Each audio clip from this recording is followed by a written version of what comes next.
Hey everyone, हम फिर से आ गए हैं अपनी 365 डेज़ जर्नल की राइटिंग के लिए, जो मैंने अपनी डायरी में लिखा है। जनवरी से मैंने स्टार्ट किया है और आज हम 3 जनवरी पे का रीडिंग करेंगे, जो चीज़ मैंने लिखी है।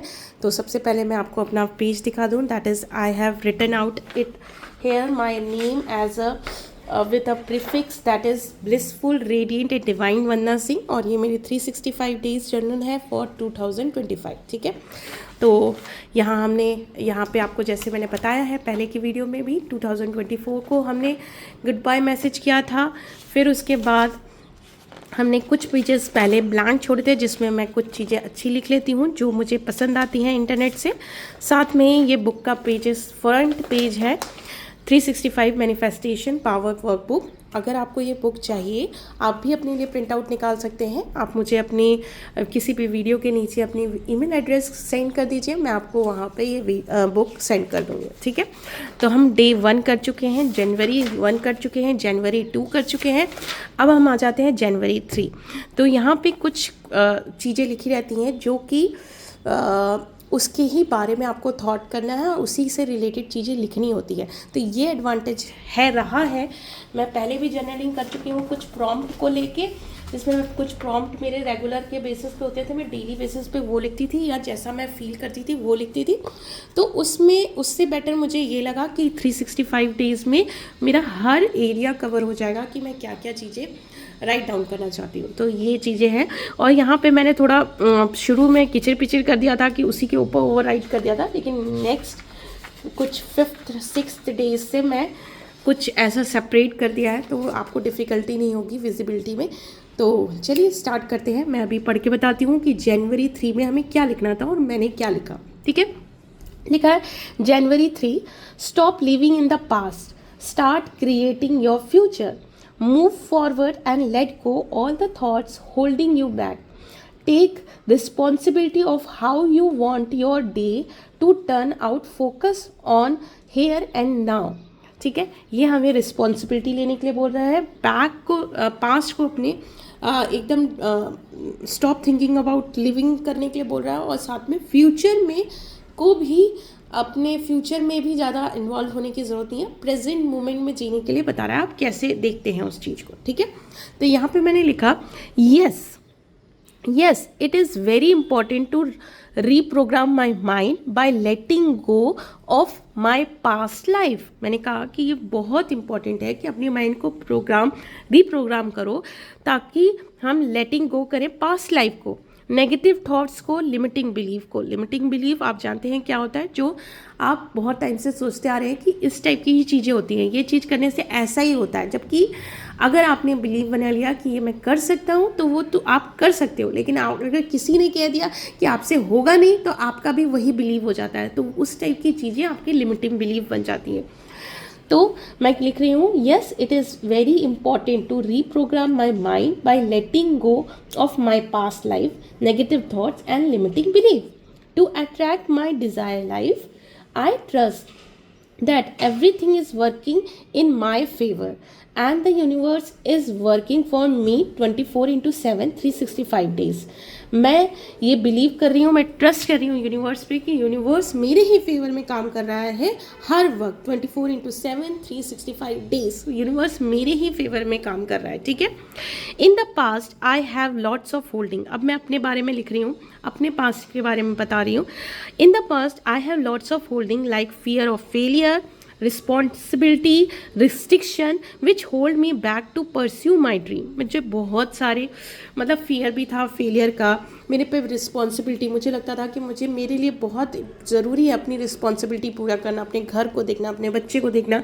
मैं अपने करियर को हमेशा बैक कर देती थी, अपनी ड्रीम को बैक कर देती थी, उसी में रिस्ट्रिक्शन फील करती थी, which hold me back to pursue my dream. But 2025 bring me lots of helping hand and I know this year I can manage everything, home, family, career all together very easily and effortlessly। ये मैंने declare ही कर दिया कि 25 में मैं अपनी सारी चीज़ें मैनेज कर ले रही हूँ वेरी easily and effortlessly। क्या क्या? Home, family and career. ठीक है। Now I will let go of these thought by practicing. मैं ये थॉट्स कैसे रिमूव कर रही हूँ? By practicing meditation, gratitude, forgiveness and self compassion.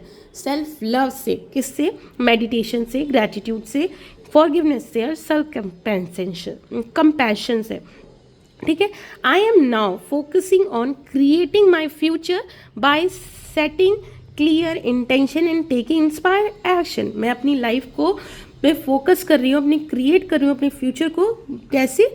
अपने इंटेंशन को क्लियर करके और टेकिंग इंस्पायर्ड एक्शन। जो अगर मैंने इंटेंशन अपना क्लियर कर लिया तो मुझे universe clear intention, inspiration, action देगा और उस इंट्यूशन पे मुझे कम काम करूँगी तो इंस्पायर्ड एक्शन वो हो जाएंगे मेरे। तो मैं अपने इंस्पायर्ड एक्शन पे काम कर रही हूँ। जैसे मुझे मोटिवेशनल स्पीकर, पब्लिक स्पीकर बनना है, मैंने यूट्यूब पे मैं अब पूरी तरीके से फोकस्ड हूँ अपनी स्पीकिंग के, अपनी लैंग्वेज पे, अपनी बॉडी पे, सब पे मैं फोकस्ड हूँ। तो मुझे यूनिवर्स कई तरीके इंस्पायर्ड इंट्यूशंस दे रहा है। For all these the most important step is to taking responsibility of my each day.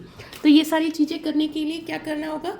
हम किसी और को ब्लेम नहीं करेंगे कि आज का दिन जैसे कभी मिस्टेक कुछ हो गया कि हम नहीं कुछ कर पाए, तो हम किसी और को ब्लेम नहीं करेंगे। हर चीज़ की रिस्पॉन्सिबिलिटी खुद ही लेनी है। तो for all these the most important step is to taking responsibility of my thoughts each day. Responsibility of my each day, मुझे अपनी हर दिन की रिस्पॉन्सिबिलिटी लेनी है। It means being mindful of thoughts. हमें माइंडफुल रहना है, हम क्या सोच रहे हैं, क्या इमोशन ले रहे हैं, हम क्या इमोशन दे रहे हैं।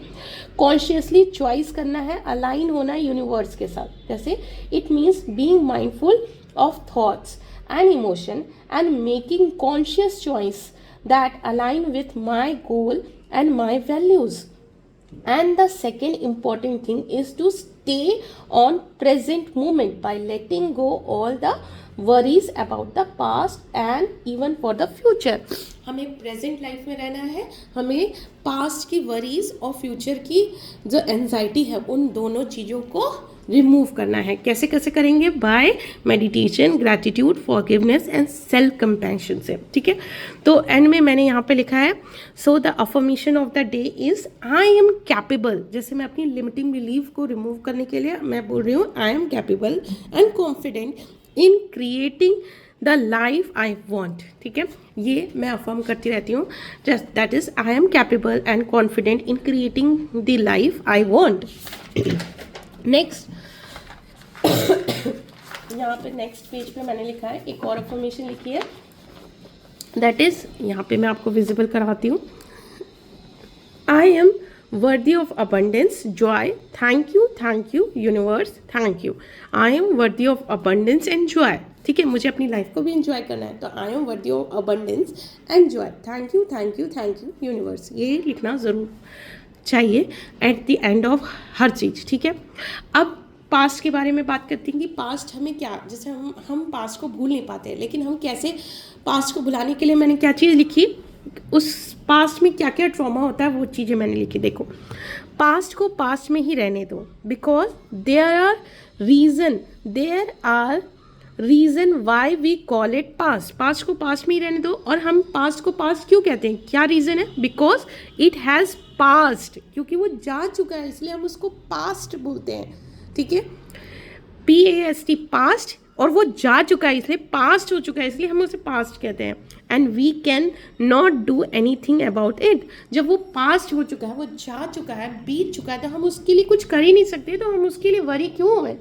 We can not even repeat it, ना हम उस चीज़ को दोहरा सकते हैं। Let's just don't think about what has already been done. हमें सोचना ही नहीं चाहिए। Instead of hanging on the past, we should try to make our future better. हमें पास्ट में ही अटकने से अच्छा है कि हम फ्यूचर को बेटर करने के लिए अप्रोप्रिएट एक्शन करें। And only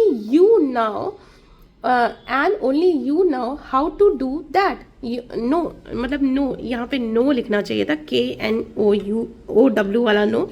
only you know how to do that. कैसे हम अपने फ्यूचर को ब्राइट कर सकते हैं वो हम ही जान सकते हैं, ठीक है। यस, यहाँ पे मैं अपने आप को बहुत अप्रिशिएट कर रही हूँ। Yes, you are the right by focusing on present. तो हमें प्रेजेंट पे वर्क करेंगे तो हमारा फ्यूचर ऑटोमेटिकली बेटर होगा. Don't think about the what happened a few days ago or what happened in the past. Just focus on what in front of you, what gonna happen and what is happening.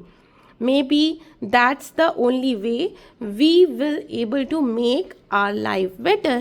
So don't rule your present by doing overthinking about past which cannot be changed.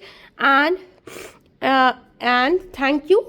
And मैंने लिखा है and about change your past will can not be changed. Okay, यही लिखा है मैंने. और anxiety भी नहीं लेना है फ्यूचर के लिए, ठीक है. तो ये मैंने लिखा है. फिर नेक्स्ट मैंने लिखा है thank you universe for guiding मी. तो इस तरीके से मैंने पास्ट को एकदम लेट गो कर दिया है, समझा है कि पास्ट क्यों है और पास्ट में अटकने से कोई फ़ायदा नहीं है. इसलिए प्रेजेंट में रहो, फ्यूचर बेटर करने के लिए आज अप्रोप्रिएट एक्शन करो और अपने पे काम करो. तो वही मैं कर रही हूँ. तो आज का जो थर्ड जनवरी का जो वर्क था वो मैंने इस तरीके से फिनिश किया. आई थिंक मैंने अप्रोप्रिएट आंसर दिया उस चीज़ का. आप सेटिस्फाई हो कि नहीं मुझे मैसेज करके बताइए, और साथ में आप मुझे लिखिए कि आपको ये सीरीज़ कैसी लग रही है. आपको अच्छा लग रहा है कि मैं इस तरीके से अपनी डायरी को शेयर कर रही हूँ तो प्लीज़ मैसेज करके मुझे बताइए. Thank you.